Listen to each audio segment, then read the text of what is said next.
Hello, my name is Stephen Gough. I am the Global Chief Medical Officer at Novo Nordisk, and it's a great pleasure for me to be able to speak to you today and to address the topic of C-Peptide as a primary endpoint. My short presentation can be broken down into three key areas. First, the importance of C-Peptide as an endpoint. Second, other endpoints with a specific focus on insulin dose. And then finally, the challenges with using a C-peptide in this situation. So in terms of the importance of C-peptide as a primary endpoint, what I'd like to say is how do we measure it, discuss the magnitude of change and study duration, but most importantly, the clinical relevance of C-peptide as an endpoint. Clearly, in newly diagnosed patients with type 1 diabetes, the ambition to modify the course of the disease results in our ability to preserve beta cell function and establish as near normal glucose-sensitive insulin secretion. And there are a number of ways in which we can assess beta cell function, including more than one dynamic test of function. But as you can see from this paper, published in 2008 by Carla Greenbaum and colleagues, they suggest that the mixed meal tolerance test is the preferred method, the assessment of beta cell function in therapeutic trials in people with type 1 diabetes. Most clinical trials in this area that have employed the mixed meal tolerance test have done so by collecting samples over 4 hours. This is reliable and it's reproducible. Some studies or investigators have utilized a simpler or shorter sample collection period of only 2 hours. But this does not capture the entire hormonal response to a meal challenge. And also the data appear to be less consistent. So most of us would strongly recommend the mixed meal tolerance test and to collect data over the full 4-hour period. So when employing the mixed meal tolerance test with sample collection over 4 hours, there are a number of measurements that can be undertaken. In terms of the primary endpoint and the use of C-peptide, most investigators use the area under the curve from 0 to 4 hours. We also know from a number of studies now that the rate of decline in C-peptide is around 35% over a 12-month period, and indeed around 70% over 2 years, suggesting a fairly linear, not exactly, but a fairly linear decline in beta cell function over the first 2 years following diagnosis. And from a Novo Nordisk point of view, when we recently conducted a phase 2 study in this area, we worked on the assumption of a 35% decline in beta cell function over 12 months. We wanted to demonstrate a 50% difference between our active intervention and the placebo. And we powered our study to have an 80% power with an alpha of 0.05. And these studies are doable. In terms of study duration, we could discuss whether this should be over 6 months or 12 months. I think most of us would recommend a 12-month duration. We know that over a 6-month period following diagnosis, there is significant variability. Many people refer to this as the honeymoon effect, where we see changes in insulin secretion and C-peptide. But if we look over 12 months, we tend to see much more stable and more reproducible results. And then you can ask, what's the clinical relevance? What should we be aiming for? Clearly, in disease modification, we want to stabilize the decline. We want to move away from this decline over a 12-month period, this 35% decline, and we want to try and stabilize it. But what I'd like to really move on to now is, I think, the most important topic in this area. What is the clinical relevance of C-peptide? Is C-peptide just a biomarker in itself, or is it actually worthy of a standalone outcome measure, a primary endpoint? There's now an increasing body of evidence that points to a significant clinical benefit of a preserved C-peptide secretion many years after diagnosis. The data on this slide, for example, first on the left-hand side, show a significant reduction in hypoglycemia, which resulting in coma or seizure in subjects in the DCCT trial, with persistent C-peptide levels above 0.2 nanomoles per litre. In other words, if you have a persistent C-peptide, there's less hypoglycemia. In addition, on the right-hand side of this slide, you can see the cumulative incidence of diabetic retinopathy over a similar period, over 9 years, again split by C-peptide. And those with the higher C-peptide have the lower rates of retinopathy over this 9 to 10 year period. And indeed, further analysis has demonstrated that this benefit that appeared to be associated with the higher C-peptide secretion was actually independent of other co-founders, particularly glycemic control, as assessed by A1C. But let's take this one step further. This paper, published earlier this year in JCI, reported residual beta cell function in the diabetes control and complications trial with the EDIC extension, and study participants who'd had their type 1 diabetes for 35 years on average. Serum C-peptide was measured during a 4-hour mixed meal tolerance test, so it was redone after 35 years. And associations with metabolic outcomes and complications were explored in 4 different C-peptide secretor categories. Severe hypoglycemia was lower in the higher and the intermediate C-peptide secretors, and severe hypoglycemia was higher in those with low or no C-peptide secretion. You can actually see on the left-hand side of this slide that, interesting, out of the almost 1,000 participants, there were just over 100, in other words, there were around 12%, who still had a C-peptide response to a mixed meal tolerance test with data collected over 4 hours. So this really shows us quite nicely that there is still some residual C-peptide after many years of diagnosis. And as I've said, severe hypoglycemia was lower in those with high or intermediate C-peptide secretion, and those with the lowest levels of C-peptide or undetectable C-peptide actually had the highest rates of severe hypoglycemia. And this actually led the authors to conclude that further study of physiologic mechanisms and pharmacologic strategies to maintain beta cells and their function holds promise to improve the quality of life for individuals living with type 1 diabetes. And these studies these should be pursued. Let's look at a second piece of evidence, again looking at the benefits of preserved C-peptide secretion. And in a further recent publication, which appeared in Diabetes Care last year, the clinical impact of residual C-peptide secretion was also assessed in patients with type 1 diabetes. In this study, C-peptide was measured in an untimed blood sample, so this could have been collected at any time after diagnosis. And this was part of the Scottish Diabetes Research Network Type 1 Diabetes Resource. And this is a cohort of over 6,000 people with type 1 diabetes who've been followed up for on average 5 years. And within this study, a regression model was performed, and it was adjusted for age of onset and duration. And effect sizes for C-peptide were evaluating using a C-peptide assay with a very low limit of detection down at 3 picomoles per litre. And this really is able to show us the effects of microsecretion of C-peptide.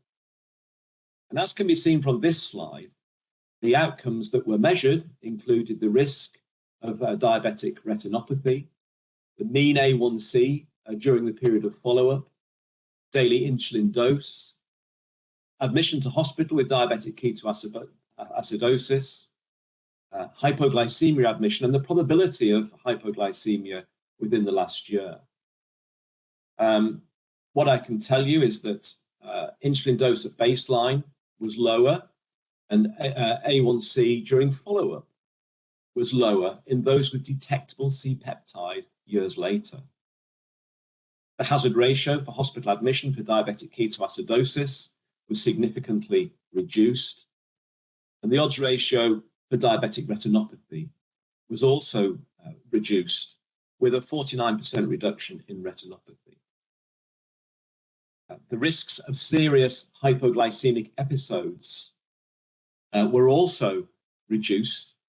And if we look at the odds ratio for those patients with a C-peptide between 30 and 200 picomoles per litre versus those with a C-peptide of less than 5 picomoles per litre, we can see that self-reported hypoglycemia in those with the higher C-peptide was reduced by 44%, and those hospitalized for hypoglycemia reduced by 48%.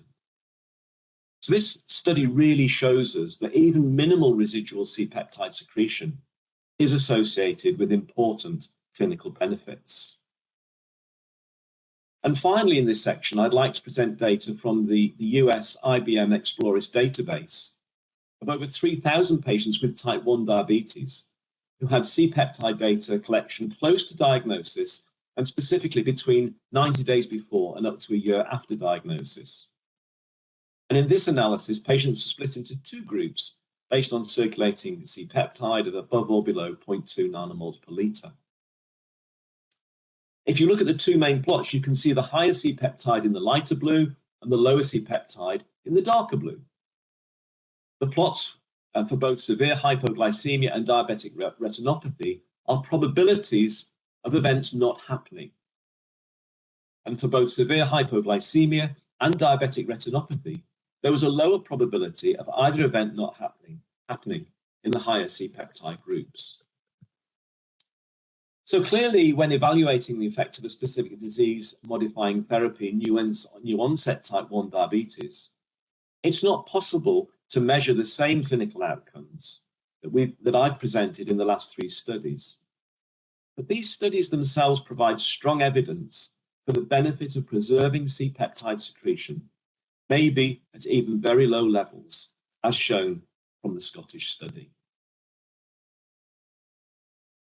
So what I'd now like to do is to move on to other endpoints with a specific focus on insulin dose. Although the assessment of C-peptide provides a clinically relevant measure of beta cell preservation, we should also consider other outcomes that can be performed in the sorts of trials we're talking about. There has been much discussion around glycemic control in terms of A1C and even time in range and also hypoglycemia. However, as I think has already been discussed at this meeting, with the ever-increasing advances in insulin delivery via pumps and connected continuous glycemic monitoring, as we move towards closed loops, it will be difficult to see how a person with newly diagnosed type 1 diabetes would benefit more from a disease-modifying therapy if we evaluated glycemic control, because the glycemic control we can get with closed-loop systems is almost as good as it's ever going to get. But we can look at another endpoint, and I would suggest we can look at insulin dose. Successful C-peptide secretion and in turn beta cell preservation should lead to a preservation of endogenous insulin secretion and reduced need for exogenous insulin therapy. If, for example, we look at those patients who are fortunate enough to have undergone a successful islet cell transplant, significant reductions in insulin dose without necessarily achieving insulin independency has proved to be of great benefit to that individual patient. Moreover, we should also consider the following points when considering the potential impact of a reduction in insulin therapy. We know that type 1 diabetes is associated with insulin resistance. We know that insulin resistance is driven by hyperinsulinemia, and that insulin resistance is an independent risk factor for cardiovascular disease. We also know that intensive insulin therapy is associated with weight gain, itself a risk factor for cardiovascular disease. And in support of the previous statements that I've made, I'd like to refer to the following literature, First of all, this paper entitled Iatrogenic Hyperinsulinemia, Not Hyperglycemia, Drives Insulin Resistance in Type 1 Diabetes. And this was published in Diabetes last year. This study determined the relative contributions of hyperglycemia and iatrogenic hyperinsulinemia to insulin resistance using hyperinsulinemic euglycemic clamps. And the data in this study indicated that iatrogenic exogenous insulin administration can drive insulin resistance. And probably of greater awareness has been the impact of intensive insulin therapy on body weight in the DCCT. Although the DCCT study clearly demonstrated a benefit on microvascular complications during the course of the trial, intensive treatment was associated with weight gain. As I've shown here, on average, the intensive treatment group gained 9.8 pounds or 4.5 kilograms compared to the standard treatment arm.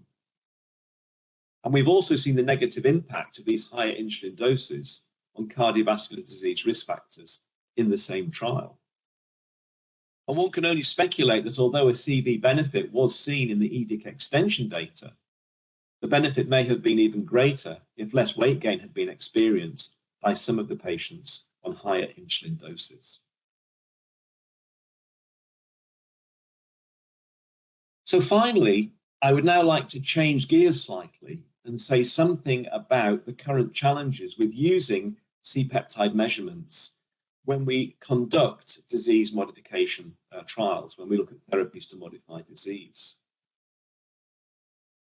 There's increasing evidence, and much published in the last 2 to 3 years, around the pathophysiology of type 1 diabetes. Although there is little, if any, doubt that type 1 diabetes is an autoimmune disease, we should also consider what might be triggering the autoimmune disease process. Whilst many studies have looked at both genetic and environmental triggers for disease, we do know that there are perturbations within the islet that precede the main immunological attack. Recent data suggests that 2 of the earliest changes are 1, an overexpression of the MHC class 1, and 2, a defect in insulin processing, leading to detectable abnormalities in the pro-insulin to insulin ratio, with a relative accumulation of pro-insulin.